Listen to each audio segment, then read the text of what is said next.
فعلا مش من الناس اللي هي بتصر على الحاجات الغلط. انا بطلع اقول لا كان غلط. انا كنت في ايطاليا، وكنت جبت احسن ستايلست اختار لي اللبس واختاره لي.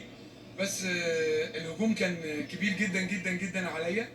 ولكن انا بشكر كل الناس اللي هاجمتني، لان هم قالوا لي يعني بدون ما يقصدوا ان انا فرد من اسرتهم وان انا واحد منهم، لان هم ما رضيوش عليا ان انا البس كده، او ما رضيوش عليا باي حاجه وحشه.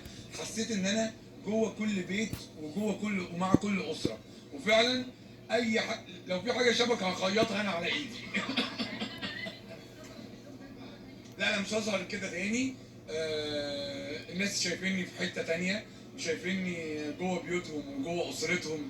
ياما ناس لبست كده، وياما ناس لبست حاجات محدش كلمها، بس هم شافوني انا يعني حد منهم. وانا فعلا مش من الناس اللي هي بتصر على الحاجات الغلط. انا بطلع اقول لا كان غلط، طالما هو ما عجبهمش يبقى نعمل الحاجات اللي تعجبهم.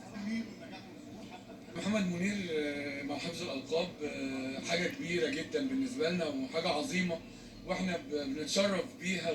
وكان شرف ليا ان اكون موجود وتوجه لي السعودية حاجة عظيمة، حاجة تاريخية وحفلة تاريخية لشخص انا قلت في الموال اللي انا قلته ان هو اسطورة من الاساطير.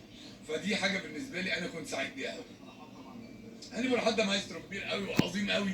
وانا يمكن جات لي صوره او كان في صوره موجوده وانا بعد الحفله وانا قاعد فعلا متاثر وفعلا عيطت على كم الحاجات الجميله اللي عملها المايسترو هاني فرحات.